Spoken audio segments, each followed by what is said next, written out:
Bonsoir et heureux de vous retrouver pour ce nouveau 7-8 les invités. Voici les titres. Mercredi 26 avril, un forum sur l'apprentissage est organisé à la maison de l'étudiant à Guyancourt. De nombreux centres d'apprentis seront présents. Nous ferons un point avec Sabine Barré, développeuse de l'apprentissage auprès de la région Île-de-France, et Erwan Legal, conseiller communautaire délégué de Saint-Quentin-en-Yvelines en charge de l'emploi et de l'insertion professionnelle.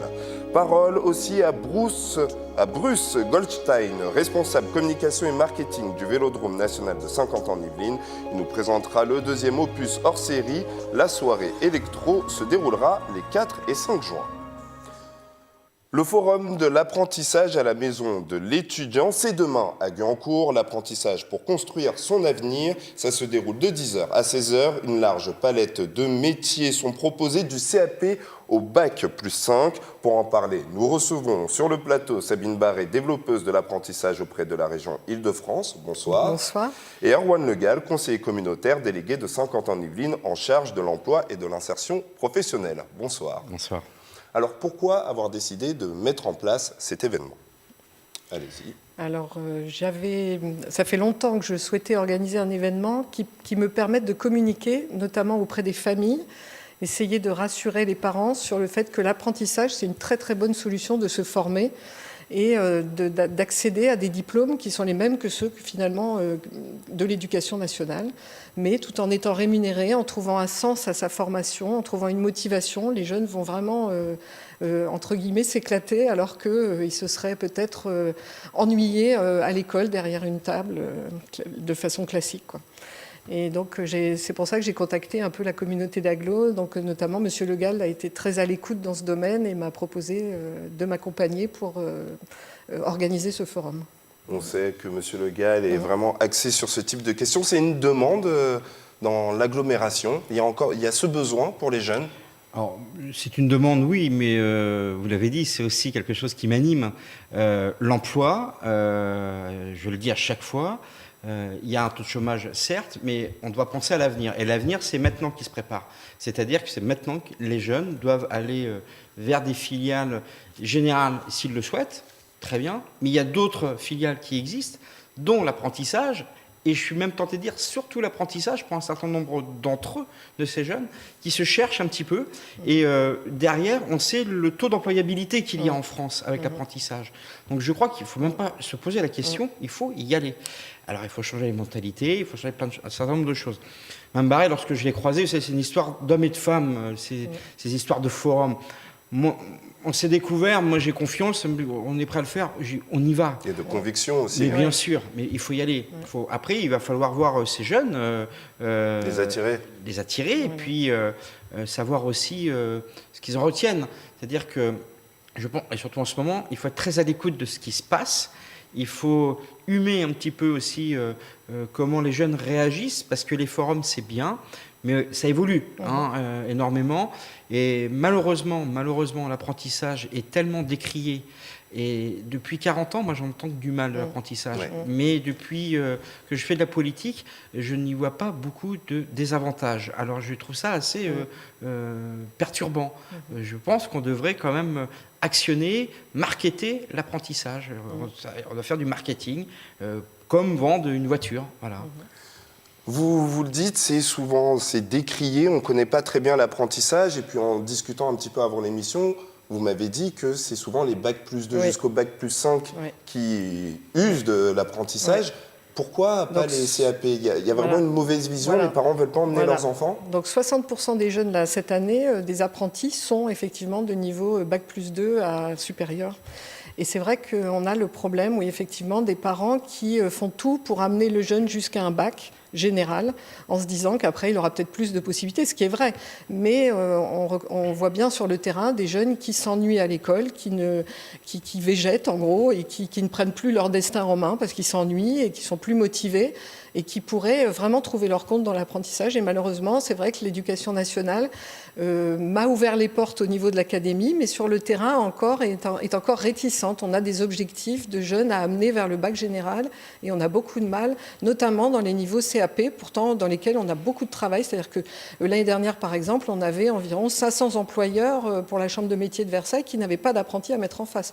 Donc dans tous les domaines de la cuisine, boulangerie, coiffure, voilà, il y avait plein de métiers où on n'a pas de jeunes à mettre en face. Et ces jeunes, il faut bien garder en mémoire que ces jeunes, quand ils vont commencer par un CAP, ils vont pouvoir après continuer. C'est-à-dire qu'il y a tout un parcours qui est possible en apprentissage et ils ne seront pas plantés avec leur CAP, au contraire, quoi.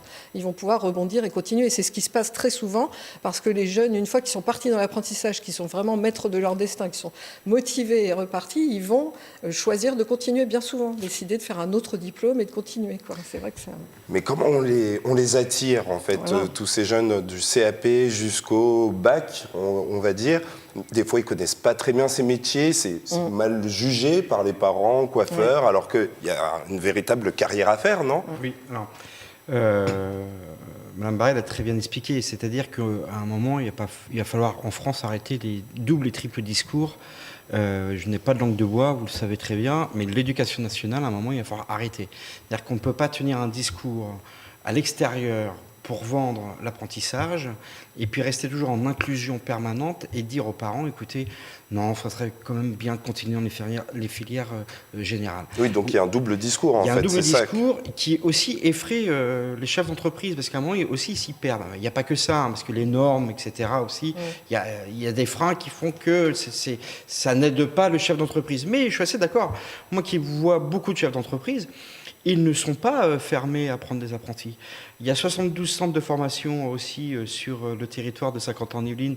Je vais en visiter un certain nombre depuis plus d'un an. Pareil, on voit qu'il y a une vraie dynamique. On voit qu'il se passe quelque chose. Et les jeunes, malheureusement, vous venez de le dire, ils ne sont pas forcément au courant. Mais une fois qu'ils le sont et qu'ils ont pris un chemin différent, ils le regrettent. Ils le regrettent parce qu'il y a aussi une source financière derrière ça. Oui. C'est qu'ils ont un petit peu de pécule et puis ça permet aussi de participer à un peu de loisirs tout en ayant aussi ce côté très structuré d'adultes. Ce sont des jeunes adultes, mais j'ai de l'argent, j'apprends un travail, j'apprends aussi la théorie à l'école que j'applique après dans un milieu professionnel. Je décode aussi l'entreprise, parce qu'une entreprise a des codes, et puis je m'insère aussi dans un milieu d'adultes.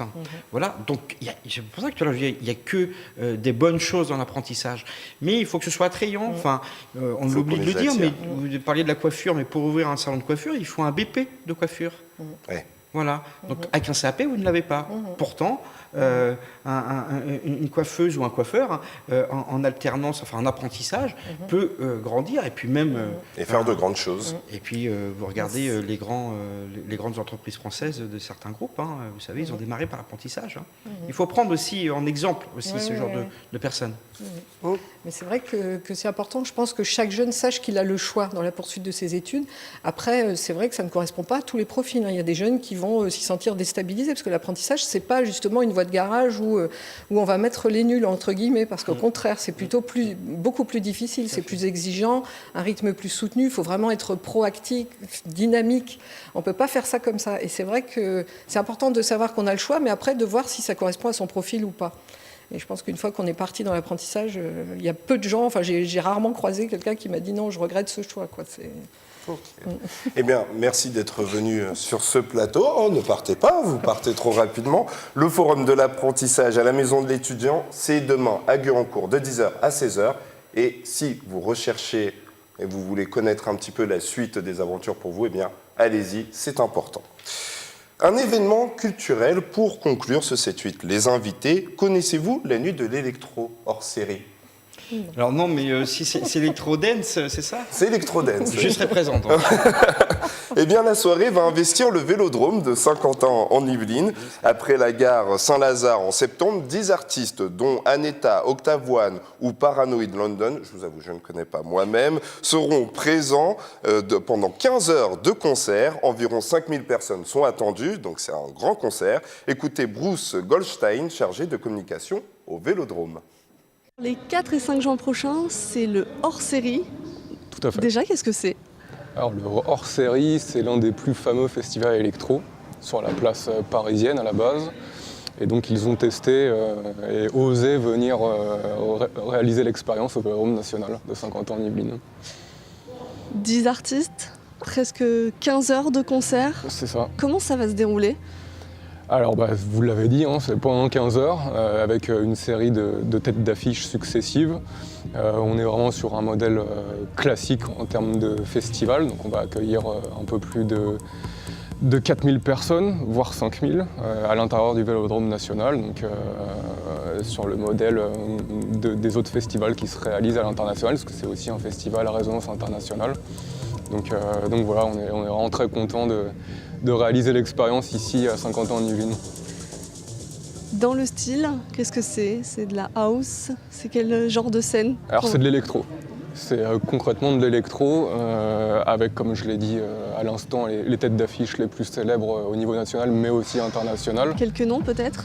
Ouais, alors là, de mémoire, ça va être difficile, hein, parce que c'est pas ma spécialité, mais les organisateurs peuvent vous les délivrer, et c'est vraiment les plus célèbres dans le milieu électro. Ça va se passer où? Dans l'aire centrale? Ça va pouvoir circuler dans les gradins? Ouais, exclusivement à l'intérieur. Donc on a pris soin de respecter le cahier des charges qui nous a été imposé par la mairie de Montigny, donc exclusivement à l'intérieur du Vélodrome national et non pas intérieur-extérieur. Donc oui, effectivement, on aura une scène centrale sur l'aire centrale, juste ici derrière moi, avec un flux de personnes qui circulera évidemment au centre de l'aréna, mais également en tribune. Il y a une petite précision dans les annonces, interdit aux mineurs.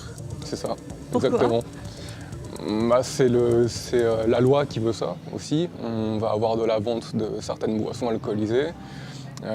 Et puis par mesure de sécurité également, c'est important de respecter le cahier des charges qui se fait habituellement et traditionnellement en ce type de manifestation. Donc effectivement interdit aux mineurs.